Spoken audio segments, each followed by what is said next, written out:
आज 11 ऑक्टोबर अष्टमी. महालक्ष्मीची स्थापना काल काही जणांनी घरोघरी केलेली होती. घागरी फुंकणे वगैरे कार्यक्रम केलेला होता. आणि आज आता अष्टमी म्हणून अष्टमीचा उपवास, यज्ञ वगैरे सगळ्या ठिकाणी चालू आहेत. तर सर्वांना शुभेच्छा. काल खरं असं म्हणायचं होतं की आजचा दिवस आपण सगळ्यांनी देवीच्या साधनेतच घालवायचा का. कुणाकुणाला काही भजन म्हणायचे असतील, स्तोत्र म्हणायचे असतील तर आपण तसं करूया. पण ते न सांगितल्यामुळं आता पुन्हा ऐन वेळेला फजिती नको. त्यापेक्षा आपण रोजच्यासारखं हे म्हणूया, श्रीसूक्त म्हणूया, अजून एखादं स्तोत्र म्हणूया.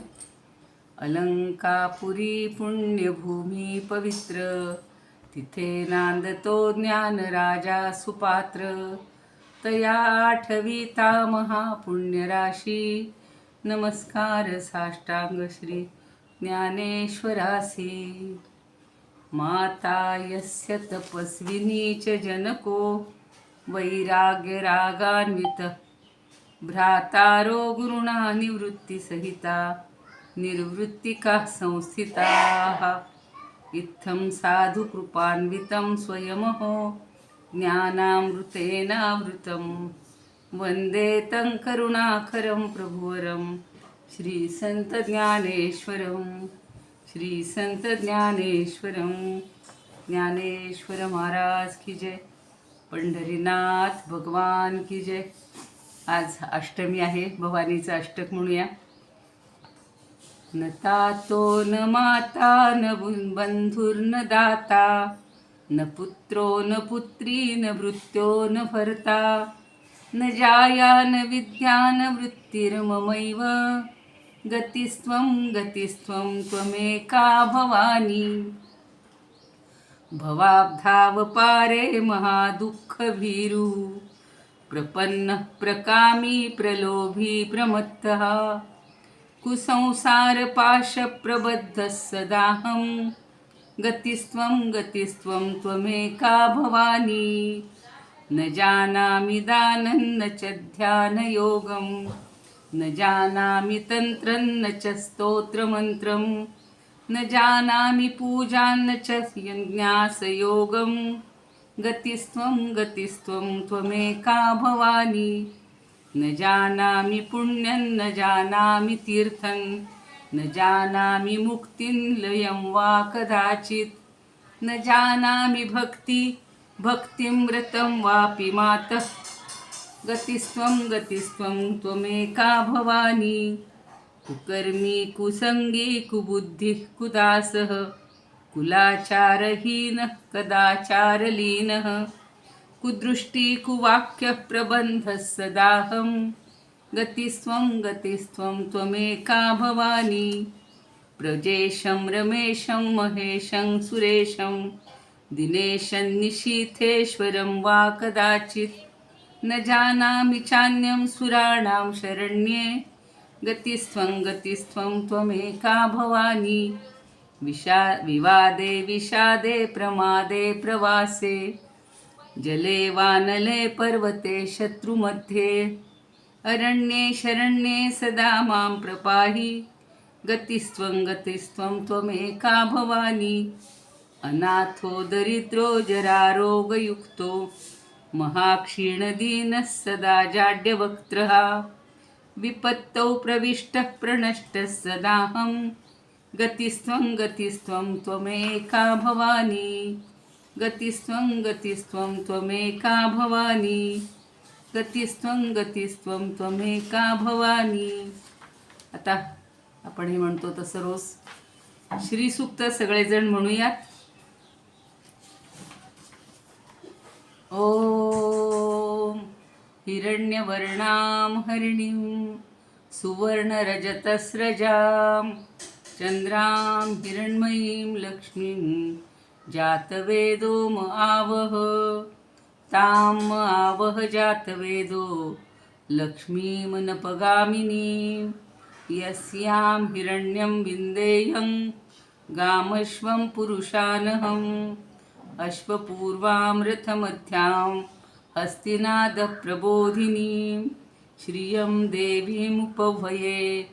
श्रीर्मा देवी जुषतां कांसोस्मितां हिरण्यप्राकाराम् आर्द्राञ्ज्वलन्तीं तृप्तां तर्पयन्तीं पद्मे स्थितां पद्मवर्णां तामिहोपह्वये श्रियं चन्द्रां प्रभासां यशसा ज्वलन्तीं श्रियं लोके देवजुष्टामुदारां तां पद्मिनीमीं शरणमहं प्रपद्ये अलक्ष्मीर्मे नश्यतां त्वां वृणे आदित्यवर्णे तपसोऽधिजातो वनस्पतिस्तव वृक्षोऽथ बिल्वः तस्य फलानि तपसानुदन्तु मायान्तरायाश्च बाह्या अलक्ष्मीः उपैतु मां देवसख कीर्तिश्च मणिना सह प्रादुर्भूतोऽसुराष्ट्रेऽस्मिन् कार्यं वृद्धिं कीर्तिं वृद्धिं ददातु मे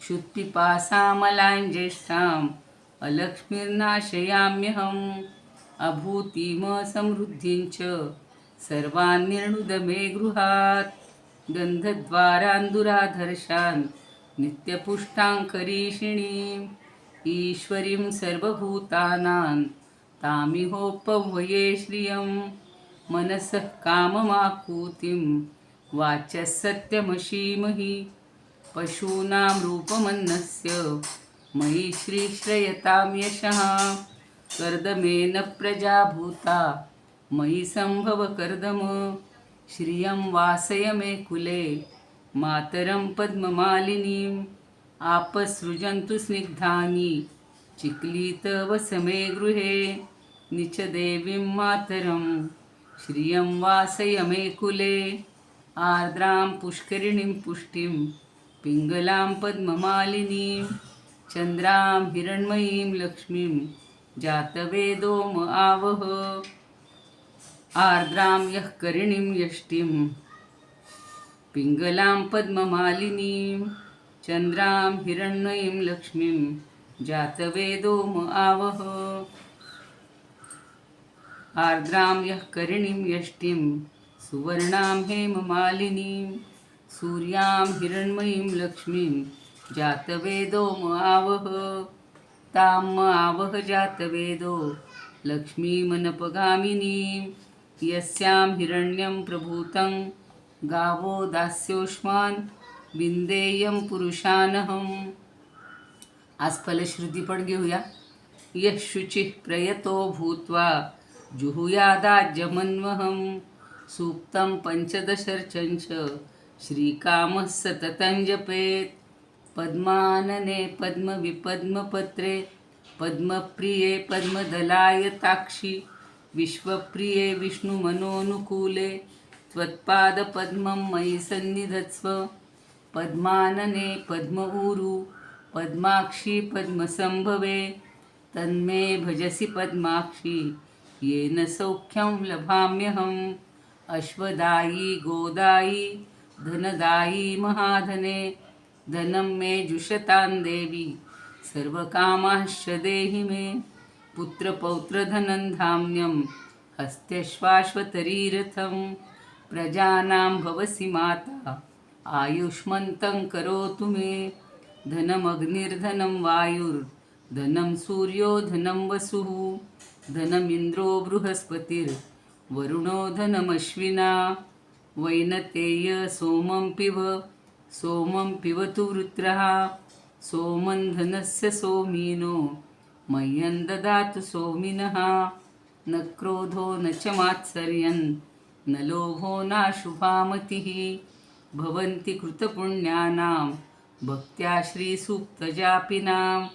सरसिजनिलये सरोजहस्ते धवलतरांशुकगन्धमाल्यशोभे भगवति हरिवल्लभे मनोज्ञे त्रिभुवनभूतिकरी प्रसीद मह्यं.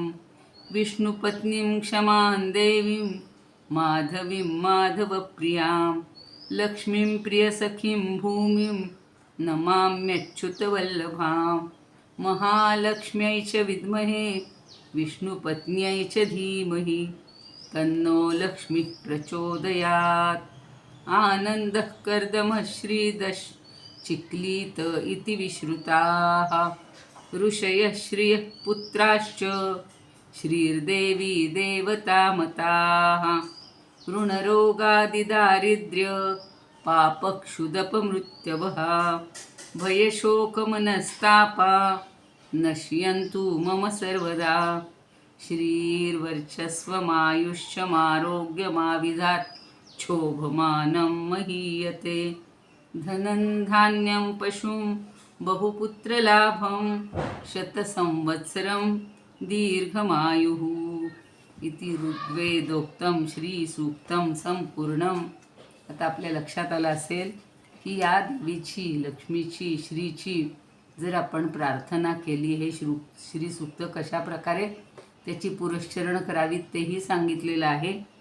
पण आता आपल्याला जास्त खोलात न जाता महत्त्वाचं आपल्याला हे श्रीसूक्त की कुठलेही सूक्त ऐकल्यानंतर, म्हटल्यानंतर, मनन केल्यानंतर महत्त्वाचे आपल्यात काय बदल होणं अपेक्षित आहे ते मला फार आवडलेलं आहे. न क्रोध हा न च मात्सर्य हा न लोभ हा न अशुभा मतीही. म्हणजे आपल्याला क्रोध नको, मत्सर नको, लोभ नको आणि अशुभ अशी बुद्धी व्हायला नको. म्हणजे वाईट बुद्धीनं काही चिंतायला नको असं सांगितलेलं आहे. आणि जो असं हे करतो त्याला अनेक भरपूर प्रकारची पुण्यपदरात पडतात. जो श्रीचं सुक्त असं जपत राहतो तो. आणि शेवटचं पण भय मिळत नाही, म्हणजे भय कुठलंही राहत नाही, शोक कधी होत नाही, मनस्ताप होत नाही. हे सगळं माझं नष्ट होऊ देत आणि मला अशी संपत्ती मिळू देत, असं आरोग्य मिळू देत, असं आयुष्य मिळू देत की जे सगळ्यांकडे शोभून दिसेल. शिवाय धन धान्य पशु पुत्रलाभ शतसंवत्सर आयुः 100 वर्षाचं आयुष्य तरी मला मिळायलाच पाहिजे. जो नित्यनेमानं हे भगवतीचं स्तोत्र म्हणेल, श्रीसूक्त म्हणेल, त्याला ह्या सगळ्या गोष्टी मिळणार आहेत. आणि सगळ्या गोष्टीसाठी भगवतीला क्षमा मागितलेली की तू मला क्षमा कर, माझ्या हातून काही चुका होत असतील तर. आणि जो असा चांगला विनयानं सर्व गुण संपन्न होऊन चांगलं सदाचरण करेल त्याला नक्कीच ही लक्ष्मी प्राप्त होईल. आणि हिच्याच जोडीला आपल्याला विद्या, म्हणून श्री म्हणजे ऐश्वर्य तर पाहिजेच, पण ज्ञान पाहिजे. म्हणून आपल्याला ज्ञानदेव पुढं काय सांगतात ते बघायचं आहे. पण काल सुमनताई कुलकर्णींनी इच्छा व्यक्त केली होती की त्यांना एक स्तोत्र किंवा काहीतरी म्हणायचे भजन, तर त्या असतील तर दादा त्यांना अनम्यूट करा. आणि नाहीतर मग आपण ज्ञानदेवीला सुरुवात करणार आहोत.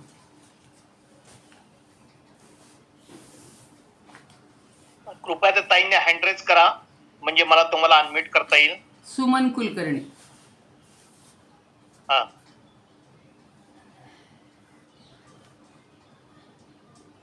नाही येत आहे. बरं ठीक आहे, मग आता 51 ओवी सुरू करू आपण. दुसऱ्या कोणाला जर म्हणायचं असेल तर वासंती कुलकर्णी म्हणून कोणी आहेत त्यांनी हँड रेज बरं करा, त्यांना करा चालेल. वासंती ताई बोला, तुम्हाला अनम्यूट केलेलं आहे.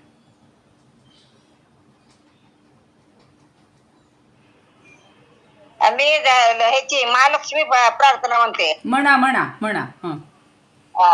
नमो देवे महादेवे शिवा, नमो माये महामाये सर्वसिद्धं प्रदायिनी अन्न वस्त्र द्रव्य तथा देयी मे परमेश्वरी. सर्व मंगल्य मांगल्ये शिवे सर्वार्थ साधिके शरण्ये त्र्यंबके गौरी नारायणी नमस्तुते.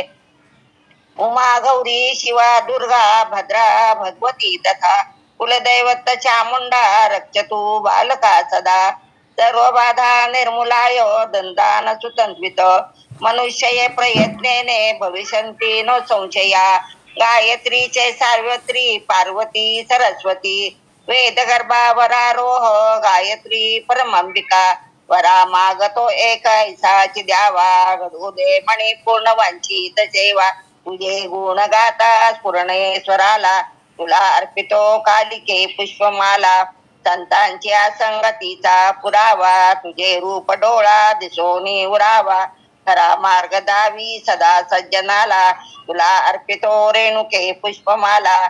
तपस्वी तपसे तपसो निध्यानी तुझा अंबिका नाव ऐको निकाणी. अति व्याको तुझ्या दर्शनाला तुला अर्पितो एकविरे पुष्पमाला. पायी पडो मस्तक सेवकाचे सदा नम्रधारे असुरे जगाची इति वरुणमिया सुवर्णाक्षराला तुला अर्पितो अंबिके पुष्पमाला तळे विघ्न सारे तुझे नाम घेता कली दुर्जनांचा नकळे बाधा सदा ठेवी तू लोचनी बालकाला तुला अर्पितो ललिते पुष्पमाला ने दुष्ट बुद्धी आम्हा मानवाची सद्बुद्धी दे विद्याधनाची आरोग्य आयुष्य दे शक्ती आम्हा तुला अर्पितो जोगवे पुष्पमाला प्रतिज्ञा करी तू मायले कराची करी जातणे भक्तिभावात साची तुझे रूप दावी आम्हा बालकाला तुला अर्पितो चामुंडे पुष्पमाला तीर्थाच जाई सदा भक्त भारी कधी ना दिशे मूर्त भोळी विचारी गंधाक्षदा वाहुनी या क्षणाला तुला अर्पितो तुझा भवानी पुष्पमाला महाकाली महालक्ष्मी महासरस्वती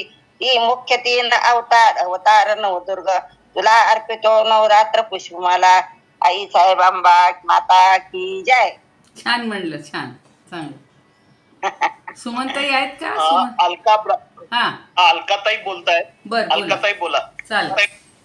आवाज येतो येतोय ना ताई? हो येतो. भावगीत आहे एक, म्हणू ना. म्हणा. तू अबला ताई, तू ललना कॅमेरा पण ऑन करा.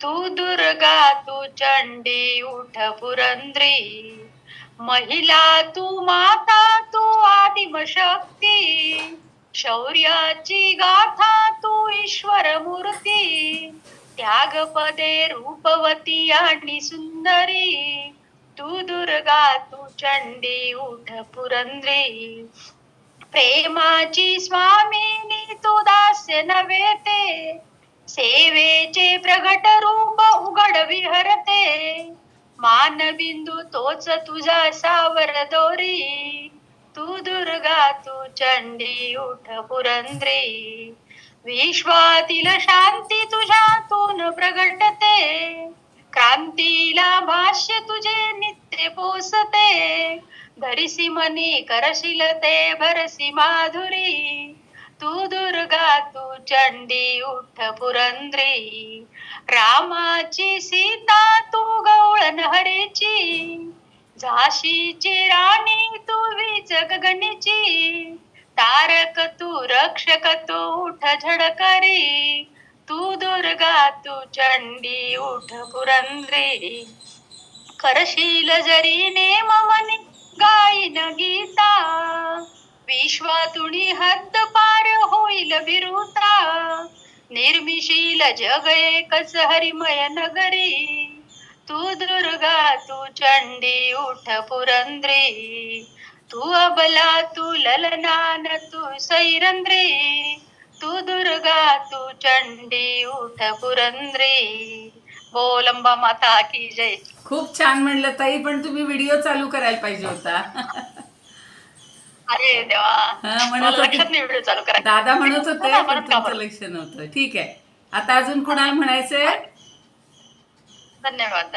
हा, छान म्हणलं. पहिल्या दिवशी पण त्या रश्मीताई का कोणीतरी चांगलं म्हणलं होतं. कृपया हँड करा. नाहीतर मग उभ्या घेणार आहे थोड्याशा. हा चालेल ताई, कोणाचा हँड रेस दिसत ठीक नाहीये. आहे, ठीक आहे. काल आपण 50 पर्यंत उभ्या घेतल्या होत्या. 50वी ओवी अशी होती की ही कांडत्रयात्मक जी आहे भगवद्गीता एवं कांडत्रय निरूपणी श्रुतीची हे कोडी समाणी गीता पद्यरत्नांची लेणी लेली आहे. ही जणू काही श्रुती जी आहे, ही श्रुती कशी आहे तर कांडत्रय निरूपणी आहे. म्हणजे कांडत्रयाचं निरूपण करणारी अशी ही वेदावरच आधारित, म्हणजे वेदानं जे सगळं सांगितलं ते गीतेनं सांगितलेलं आहे. आणि ही जणू काही गोजीरवाणी साजरी लहानशी अशी जणू काही श्रुतीच आहे. श्रुतीची हे कोडीस वाणी. काल आपण तो शब्द पाहिला होता की खूप कौतुकाची किंवा गोजीरवाणी अशी ही गीता आहे. आणि ही गीता साधीसुधी नाही आहे, तर गीता पद्यरत्नांची लेणी. ही जणू काही गीता श्लोकरूपी पद्य आहे ना सगळं, तर श्लोकरूपी किंवा पद्यरूपी रत्नांची ही लेणी लिहिलेली आहे, अशी आपण अनुभवली आत्तापर्यंत. आता थोडीशीच राहिलेली आहे गीता आणि ज्ञानेश्वरी, तर ती आपण अनुभवूया. आता 1451मध्ये काय म्हणतात बघा ज्ञानदेव. हे असो कांडत्रयात्मक श्रुती मोक्षरूप फळ एक, बोभाये जे आवश्यक ठाकावे म्हणून. आता सांगतायत की ही कांडत्रयात्मक म्हणजे 3 कांडांनी युक्त त्रिकांडात्मक अशी गीतारूपी श्रुती ज्या मोक्षरूप फळ एक, तिचं काय आहे हो, मोक्षरूप फळाची ती गर्जना करते. बघा लोकांना अवघड वाटतंय, पण गीता आता इतकी सोपी झालेली आहे सगळ्यांसाठी. त्रिकांडात्मक असली तरी मोक्षरूप फळ देणारी आहे, एकमेव फळ ती देणारी आहे.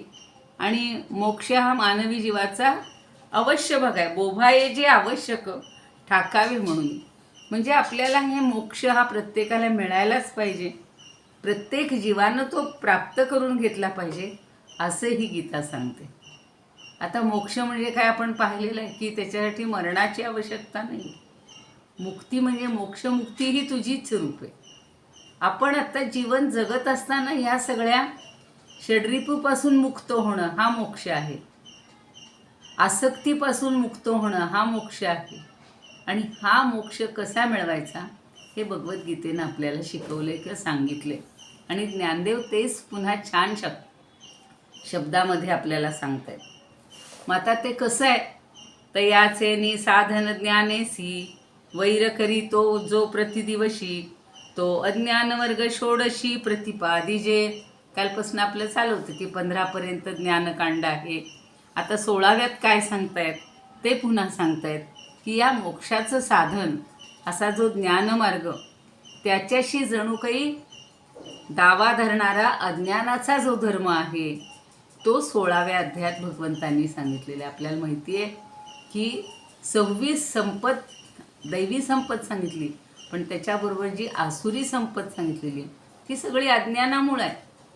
आणि ते 6च दुर्गुण आहेत. दुर्गुण आहेत, त्याला गुण म्हणलं जरी असलं, दैवी संपत्ती असली तरी ती आसुरी आहे, आसुरी लोकांची आहे. जशी काल परवा एका जणांनी व्याख्यानामध्ये सांगितलं की राम आणि रावणात फरक काय हो, दोघंही पराक्रमी होते, दोघांचंही सगळ्या प्रजेवर प्रेम होतं, पण रावण हा अनितीनं युक्त होतो, हिंसा करणारा होता, शारीरिक मानसिक वाचिक. आणि राम त्याच्या विरुद्ध. आता उद्या दसरा आहे, विजयादशमीच्या सगळ्यांना आधीच शुभेच्छा देऊन ठेवते की या दिवशी रावणाला मारलेलं आहे.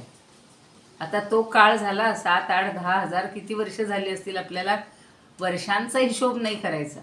पण आज आपल्यामध्ये जो काही रावण बसलेला असेल, या षड्रिपूंनी किंवा त्याची 10 सगळी जी आहेत ते दुर्गुण आहेत. 10 तोंडं म्हणजे खरी त्याला 10 तोंडाशी दाखवतात ती नाही आहेत, तर ते सगळे त्याच्या मनातले सगळे शत्रू आहेत त्याचे. आणि मग ते एक एक एक एक एक एक नष्ट करत गेलेला आहे श्रीराम. आणि मग त्याला चांगली परमगती मिळालेली आहे. तर म्हणून आपण उद्यापासून प्रत्येकानं विचार करायचा की आज नवरात्र केले, अष्टमीपर्यंत आपण आलेले आहोत, सगळी साधना केलेली आहे आणि आपल्याला याच्यातून काही प्राप्त झालं का. उपवास आजच माझ्या मुलीशी बोलणं झालं की ज्यांना खूप कामं आहेत, खूप दिवसभर ज्या उद्योगी महिला आहेत, त्यांना उपवासाचा अर्थ कुठला तरी फराळाचा पदार्थ खाऊन दिवस घालवायला पाहिजे असं नाही. मी तिला सांगितलं तुला दिवसातून 15 मिनिट जरी उपासना करायला मिळाली, त्या देवीची उपासना कर, जे तुला करता येईल ते कर. त्या उपवास करण्याची म्हणजे फराळच करायचा, अन्न घ्यायचंच नाही किंवा खऱ्या अर्थानं आहारहीन राहायचं असं करू नका. तरुणांना ते त्रासदायक होतं. तर म्हणून आता इथं सांगतायत की मोक्ष हा पाहिजे आहे आपल्याला. मोक्ष मिळवण्यासाठी ही गीता आपल्याला सगळं खटपट करून सांगते, मनापासून सांगते. तर 51पर्यंत आपण आलो. आणि म्हणून काय करायचं आहे पुढचं बघा. तयाचे निसाधन ज्ञानेसी वैर करी जो प्रतिदिवशी, तो अज्ञान वर्ग षोडशी प्रतिपादिजे. तर या मोक्षाचं साधन जो आहे, ज्ञान हे जे साधन आहे ज्ञानमार्ग, त्याच्याशी वैर करणारा किंवा उभा दावा धरणारा जो अज्ञान वर्ग आहे तो 16व्या अध्यायात भगवंतांनी छान वर्णन केलेलं आहे. अज्ञान टाकून द्यायचे. अज्ञान टाकलं आपण. काल परवा मी लिंक सगळी सांगितली होती की कशामुळे हे सगळं होतं, तर अज्ञानामुळं. मग सगळ्यात काय सोपं आहे हो? हा देह टाकणं सोपं आहे का? नाही. कर्म सोडणं शक्य आहे का? नाही. मग एखाद्याबद्दलची आसक्ती सोडायची का? हळूहळू तीही कमी करायची, अविवेक कमी करायचा. पण हे सगळं कधी कमी होईल? आपलं अज्ञान गेलं तर. म्हणून 16व्या अध्यायात भगवंतांनी या अज्ञानाचं वर्णन केलेलं आहे. अज्ञान म्हणजे मी आत्ता सांगितले तशी षड्रिपू किंवा 6 जे दुष्ट आसुरी संपत्ती आहे ती नष्ट करायची. आता पुढे काय सांगतात मग? तोची शास्त्राचा बोळावा घेऊनी वैरी जिणावा, हा निरोपू तो 17वा अध्याय केला. मग ह्या शास्त्राचा आधार घेऊन सगळ्यात मोठा असणारा जो शत्रूचा वर्ग, वर्ग म्हणजे समूह, आपण म्हणतो ना वर्गात मुलं एवढी आहेत, तर वर्ग म्हणजे तो समूह असतो विद्यार्थ्यांचा, तर तो शत्रू वर्ग जिंकायचा. आणि त्याचा सर्वोत्तम असा संदेश आपल्याला 17व्या अध्यायात दिलेला आहे की 3 प्रकारचे सगळं सांगितलं आहे बघा. सत्व, रज आणि तम या 3 गुणांनी युक्त आपला आहार असतो, आपलं दान करणं असतं, सगळ्या ज्या ज्या गोष्टी, यज्ञ असतो, आहार असतो, ज्या ज्या गोष्टी करतो या त्रिगुणात्मक आहे. आणि मग तो शत्रू जिंकण्यासाठी आपण सत्वगुणाचा आधार घ्यायचा आहे. बाकीचे हे टाकून द्यायचे, ते त्याज्य आहेत. म्हणून त्यातले फरक सांगितलेत. तर 17वा अध्याय हा सुद्धा अतिशय महत्त्वाचा सांगितलेला आहे. थोडक्यात भगवंतांनी म्हणजे ज्ञानदेवांनी आपल्याला हे आत्तापर्यंतचा एवढा पूर्ण छान आढावा इतक्या थोड्या ओव्यांमध्ये खूप सुंदर घेतलेलं आहे.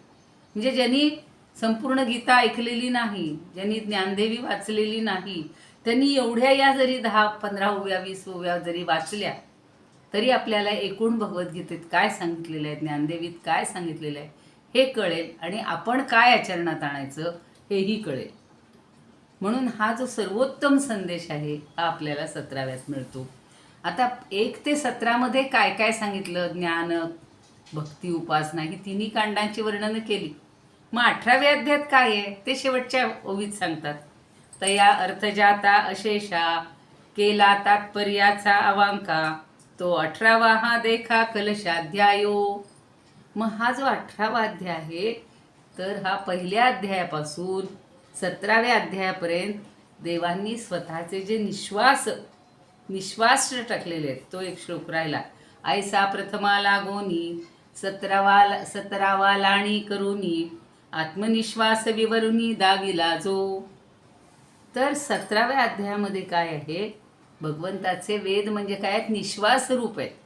आणि त्याचं नीट विवरण सगळं सांगितलेलं आहे. आत्मनिश्वास विवरुनी दाविला जेथे देवे. तर हे 17व्या अध्यायापर्यंत हे सगळं भगवंतांनी, देवांनी निश्वासरूप असलेला वेद आपल्याला थोडक्यात समजावून दिलेला आहे. आणि म्हणून 18वा अध्याय काय समजून घ्यायचा? तया अर्थजाता अशेषा केला तात्पर्याचा अवांका, तो 18वा हा देखा कलशाध्यायो. इथं कलशाध्याय हे नाव आलेलं आहे बघा. रोज आपण शीर्षकामध्ये लिहित असतो की कलशाध्याय ओवी अध्याय अमुक अमुक ओवी इथून इथपर्यंत. तर ती कलशाध्याय ही कल्पना इथे स्पष्ट झालेली आहे. आता परवा आम्ही याला गेलो होतो, म्हणजे 5-6 दिवसापूर्वी तुम्हाला सांगितलं होतं की इकडे औंची अमाई म्हणून एक प्रसिद्ध देवी आहे आणि तिथे गेलो. पण इतकी गर्दी होती, शेवटी कलशाचंच दर्शन घेऊन आलो.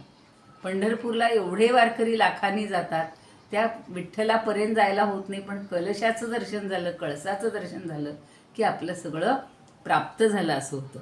तसं या समग्र अर्थसमूहाचं म्हणजे पहिल्यापासून 17पर्यंतचे जे गीतेचे श्लोक आहेत त्याचा जो अर्थ आहे, जो अर्थाचा समूह आहे, याचं तात्पर्य किंवा ज्याला जिस्ट म्हणतात किंवा अगदी सार, एवढे टोमॅटो असतात की कुठले ते मक्याचे दाणे काय ज्याचं ज्याचं सूप करतात ते केवढा पालक असतो, पण त्या सगळ्याचं सार किती होतं हो. सगळं टाकाऊ वस्तू दिल्यानंतर सार अगदी त्याच्यामध्ये सगळं अर्क असतो आणि तो आपल्या शरीराला उपयुक्त असतो. तसं हा 18वा अध्याय म्हणजे आपल्या जीवनाला, आपल्या देहाच्या सगळ्या जीवनाचं जे एवढं हे आहे, जेवढा त्याचा मर्यादा असेल, या सगळ्याला उपयोगी पडेल असा हा 18वा अध्याय. म्हणून म्हणले केला तात्पर्याचा आवाका. आपण म्हणतो त्याचा आवाका किती आहे, तो किती करू शकेल, तो आवाका आहे बघा इथे. सगळं तात्पर्याचा आवाका इथं त्यांनी 18वा अध्याय देखा कलशाध्याय. तर हा 18वा अध्याय म्हणजे कलशाध्याय आहे आणि तो आपण समजून घेऊयात असं म्हटलं. आता स्वरूपानंद काय म्हणतायत ओव्या तेवढ्या बघूयात. खरं म्हणजे मी त्या स्वरूप दुसरे वरदानंदांच्या पण आणलेल्या होत्या. ऐसे बोलावया बुद्धी सरसावे, तरी धिक्कारावे ती लागी. दासी लागी नाही, उलट झालं. म्हणून श्री गीता गमे वेद बीज, कोणाही सहज मानेल हे. त्याच्या आधीची एक ओवी सांगते. कांडत्रयात्मक शब्द ब्रह्म जैसे, सूक्ष्म रूपे वसे गीते माझी. गीतेमध्ये काय रूप आहे, त्याचा अंतर्भाव आहे. तर कांडत्रयात्मक शब्द ब्रह्म आहे. शब्द ब्रह्म म्हणजे काय, तर आपल्याला शब्दातून सगळं समजते आणि ते शब्द ब्रह्म समजलं की गीता समजली. म्हणून आपल्याला अगदी थोडक्यामध्ये हा काय म्हणू कांडत्रयाचा थोडक्यात जो उल्लेख केलेला आहे तो या शब्दब्रह्माच्या माध्यमातून सांगितलेला आहे. आपण नेहमी बघा नादब्रह्म म्हणतो, तसं शब्दब्रह्म पण म्हणतात. आणि तो म्हणजे काय, शब्द म्हणजे काय, तर या सगळ्या ज्ञानाचं जे काही काय म्हणू आपण विवरण करायचे, हे आपल्याला शब्दाच्या आधारे सगळं केलं जातं. आणि म्हणून हा शब्दब्रह्म शब्द तिथं वापरलेला आहे. तर तो आपण पाहूया, समजून घेतलाय. अलंकार रत्नी शोभते सर्वांग, तैसे तिन्ही भाग वेदांचे ते. गीते माझी भले उमटले जाणा, कर्म उपासना आणि ज्ञान. आता कांड कोठे कोणते स्पष्ट, डोळा दिसे नीट ऐसे दाऊ. हे सगळं काल इथपर्यंत झालं आपलं सुरुवातीचं. तर या मोक्षाचे जे साधन हे ज्ञान, तेथे प्रतिदिन वैरजाचे. दोष ते आपण 16व्या अध्यायापर्यंत आलो होतो. दोष ते दंभादी अज्ञानजनित, षोडशाध्यायात सांगितले.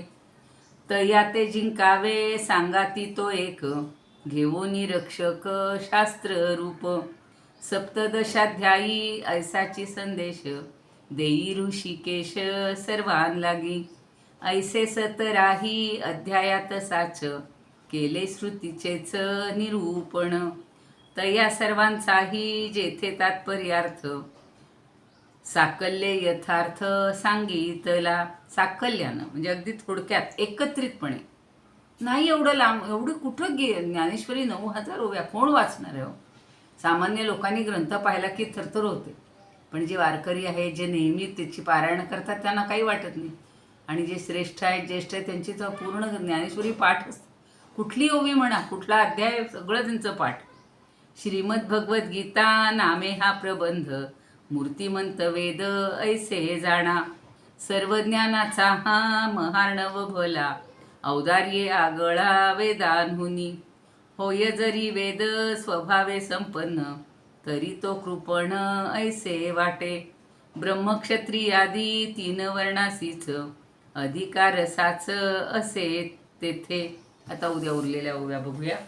इदमुपकर्तुं भुवन मंडलम, समुदितमेव भास्करम. सादरम वंदे ज्ञानेश्वरम. त्रिभुवनमाता भगवद्गीता, लोकमंगला लोकविश्रुता. लोकहितं संततं ध्यायता, येन ज्ञानेश्वरी विरचिता. श्रित्वा प्राकृतगिरं सादरं, वंदे ज्ञानेश्वरं. सादरं वंदे ज्ञानेश्वरं.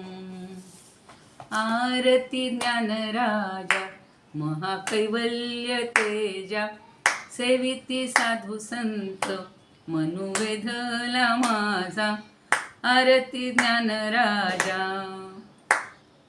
लोपले ज्ञान जगी हित नेणती कोणी अवतार पांडुरंग नाव ठेविले ज्ञानी आरती ज्ञानराजा कनकाचे ताट करी उभ्या गोपिका नारी नारद तुंबरू हो सामगायन करी आरती ज्ञानराजा प्रगट गुह्य बोले विश्वब्रह्मची केले राम जनार्दनी पायी मस्तक ठेविले आरती ज्ञानराजा महाकैवल्य तेजा सेविती साधू संत मनुवेधला माझा आरती ज्ञानराजा ज्ञानेश्वर महाराज की जय पंढरीनाथ भगवान की जय कुणाला जर म्हणायचं असेल तर 1-2 मिनिट आहेत नाही तर मग मी एक गजर म्हणणार आहे देवीचा गजर होतो कशाचा गजर होतो कशाचा महिमा हिच्या नामाचा माझ्या अंबाबाईचा हो माझ्या अंबाबाईचा माझ्या अंबाबाईचा हो माझ्या अंबाबाईचा साद आला पावलांचा नाद भरला पैंजणाचा वास हळदी कुंकवाचा हो माझ्या अंबाबाईचा माझ्या अंबाबाईचा हो माझ्या अंबाबाईचा पैठणीची सळसळ ग सावरला हिने घोळ ग भांग भरला मोत्याचा हो मळवट भरला कुंकवाचा माझ्या अंबाबाईचा हो माझ्या अंबाबाईचा मुकुट हिचा रत्नाचा काजळ शोभे नयनाला तांबूल फुलवी वदनाला हो माझ्या अंबाबाईचा माझ्या अंबाबाईचा हो माझ्या अंबाबाईचा बाजू बंद दंडाला ध्यास लागला भजनाचा रात्रंदिवस अंबेसा हो ठाव धरला चरणाचा माझ्या अंबाबाईचा हो माझ्या अंबाबाईचा गजर होतो महिमा हिच्या नावाचा माझ्या अंबाबाईचा हो माझ्या अंबाबाईचा माझ्या अंबाबाईचा हो माझ्या अंबाबाईचा अंबा माता की जय.